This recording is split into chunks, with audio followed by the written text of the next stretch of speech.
যে এই তারুণ্যের সম্মিলিত শক্তিগুলো ঐক্যবদ্ধ হলে এই বাংলাদেশে তরুণরা আবার যদি ঐক্যবদ্ধ হয় তাহলে আমাদের যে বাপদাদার ওই পুরাতন আমলের বন্দোবস্ত যে নেতার ছেলে নেতা হবে, এমপির ছেলে এমপি হবে, মন্ত্রীর ছেলে মন্ত্রী হবে, এগুলো আর বাংলাদেশে চলবে না। যে আগামী নির্বাচন কি বিএনপি একাই করবে, ওরাই অংশগ্রহণ করবে, আর কোনো দল অংশগ্রহণ করবে না?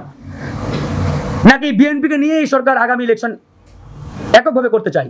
জাতীয় নাগরিক পার্টিকে তারা যেভাবে সাপোর্ট এবং সমর্থন পিছন থেকে দিয়ে যাচ্ছেন, এটা আসলে এই সরকারের নিরপেক্ষতাকে মারাত্মকভাবে প্রশ্নবিদ্ধ করে। আমরা যদি সামনের দিকে প্রসিড করি, অগ্রসর হই, তাহলে ডে বাই ডে আমার মনে হয় পরিস্থিতি উন্নতির চাইতে অবনতির দিকে যাওয়ার সমূহ সম্ভাবনা রয়েছে।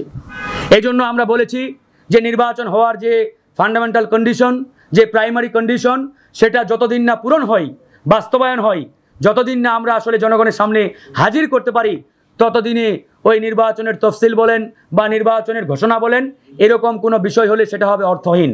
আমরা এই বাংলাদেশের মাটিতে আর কোনো রকিব মার্কা, হুদা মার্কা নির্বাচন দেখতে চাই না। আজকে আমরা অবাক হয়ে লক্ষ্য করি, বিএনপি এই মুহূর্তে বাংলাদেশের সবচাইতে বড় রাজনৈতিক দল, এ বিষয়ে কোনো সন্দেহের অবকাশ নেই। একই সাথে আমরা বিগত সময়ে ফ্যাসিবাদ বিরোধী লড়াই করেছি কাঁধে কাঁধ রেখে।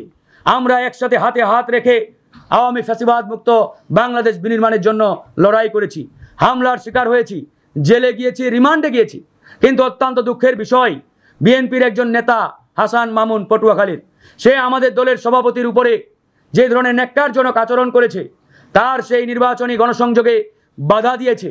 গণ অধিকার পরিষদের সভাপতিকে ঘন্টার পরে ঘন্টা তার সন্ত্রাসীরা অবরুদ্ধ করে রেখেছিল। এরপরেও বিএনপির পক্ষ থেকে আমরা আজ পর্যন্ত সাংগঠনিক কোনো সিদ্ধান্ত আমরা জানতে পারি নাই, কিংবা কোনো অ্যাকশনও পর্যন্ত নেওয়া হয় নাই। আমি আরেকটি প্রশ্ন করতে চাই, ভিপি নুরুল হক নূরকে আরও 2-4টা নেতার মতো এক পাল্লায় মাপলে কিন্তু হবে না। ভিপি নুরুল হক নূর বাংলাদেশের বৃহৎ একটি রাজনৈতিক দলের প্রধান। এই মুহূর্তে গণ অধিকার পরিষদকে যদি আমরা ক্যাটাগরাইজ করি, বিএনপি জামাতের পরেই আমাদের গণ অধিকার পরিষদের অবস্থান। তার মতো একজন নেতা বলিষ্ঠ কণ্ঠস্বরের সাথে যে আচরণ করা হয়েছে, এরপরেও বিএনপির পক্ষ থেকে কোনো অ্যাকশন নেওয়া হয় নাই। এটা আমাদেরকে পীড়া দেয়, আমাদের নেতাকর্মীদের পীড়া দেয়, তারা প্রচণ্ড রকম ক্ষুব্ধ। সেই জায়গা থেকে আমরা বলেছি আমাদের কারো প্রতি মান অভিমান ক্ষোভ কোনোটাই নেই। আমাদের বক্তব্য একটাই, নির্বাচনের আগে অবশ্যই নির্বাচনী পরিবেশ শতভাগ নিশ্চিত করতে হবে।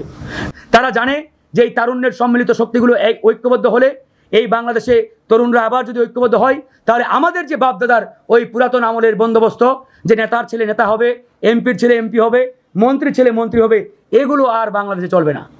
এই জন্য তারা এটা মেনে নিতে পারছে না। এই জন্য তারা পদে পদে ষড়যন্ত্র অব্যাহত রেখেছে। পদে পদে তারা এই তারুণ্যের শক্তিগুলোকে বিভক্ত করার জন্য, সেগ্রিগেটেড করার জন্য, বিচ্ছিন্ন করার জন্য নানামুখী নীল নকশার জাল তারা এঁটেছে। তো আমরা তাদের এই ষড়যন্ত্র বিষয়ে অবগত এবং আমরা জানি।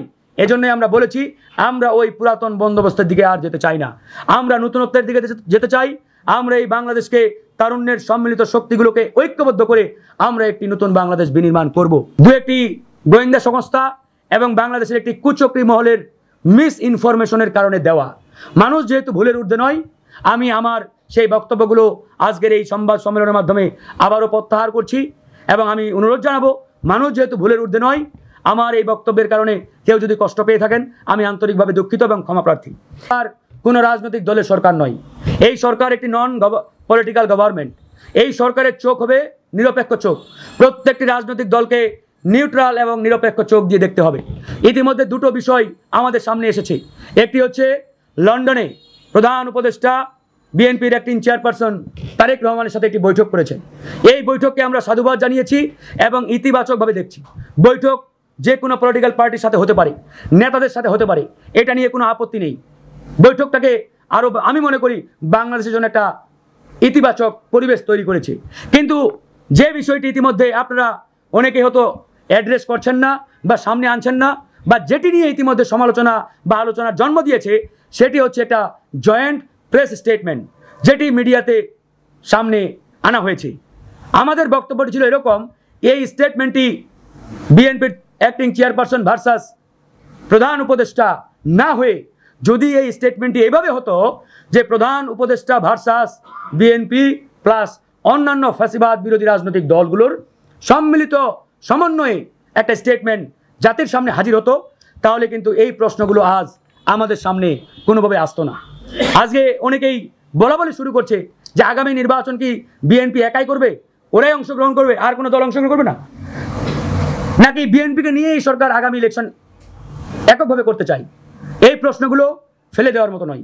এজন্যই আমরা এই সরকারকে পরামর্শ দিয়েছি, বলেছি যে এই ধরনের স্টেটমেন্ট দেওয়ার আগে অবশ্যই স্টেক হোল্ডার যারা, যে সকল রাজনৈতিক দল বিগত ফ্যাসিবাদ বিরোধী লড়াইয়ে অংশগ্রহণ করেছিলেন, তাদের সাথে আলোচনা করে একটা জয়েন্ট স্টেটমেন্ট দিলে সবচাইতে ভালো হতো।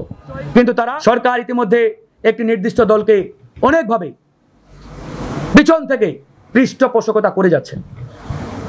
জাতীয় নাগরিক পার্টিকে তারা যেভাবে সাপোর্ট এবং সমর্থন পিছন থেকে দিয়ে যাচ্ছেন, এটা আসলে এই সরকারের নিরপেক্ষতাকে মারাত্মকভাবে প্রশ্নবিদ্ধ করে। নানাভাবে তারা এখন পর্যন্ত রেজিস্ট্রেশন পায় নাই, কিন্তু দেখবেন ঐক্যমত্য কমিশন কিংবা প্রধান উপদেষ্টার সাথে যে বৈঠকগুলো হয় রাজনৈতিক দলগুলোর, সেখানে তারা একটা এক্সট্রা প্রিভিলেজ পায়। অন্যান্য দলের 2 জন থাকলে তারা 4 জন চলে যায়। এরকম নানান কারণে আজকে কিন্তু সরকারকে প্রশ্নবিদ্ধ করার নানান রাস্তা তারাই খুলে দিচ্ছে। এই জায়গা থেকে সরকারকে আরও সতর্ক এবং সজাগ থাকতে হবে। সরকার যদি নিরপেক্ষ এবং নিউট্রাল পজিশন বজায় না রাখে, তাহলে আগামী নির্বাচনের আগে ওই যে কেয়ারটেকার গভর্নমেন্টের কথা বলা হচ্ছে বা নানামুখী বক্তব্য দেওয়া হচ্ছে, এই প্রশ্নগুলো কিন্তু সামনে আসতে পারে। আমরা সেদিকে যেতে চাই না। আমরা বলতে চাই, এই সরকার যেহেতু জনগণের সরকার, এই সরকার যেহেতু ছাত্র জনতার সরকার, আমাদের সকলের সরকার, সুতরাং তারা যাতে তাদের সেই নিউট্রাল পজিশনটি বজায় রাখে এবং আগামীতে একটি অবাধ, সুষ্ঠু, নিরপেক্ষ নির্বাচনের পরিবেশ তৈরি করে নির্বাচনের আগে বিচার এবং কাঙ্ক্ষিত সংস্কার করেই তারা একটা নির্বাচনের শিডিউল ঘোষণা করে। উইদাউট সংস্কার, উইদাউট বিচার আমরা কোনো ইলেকশন চাই না।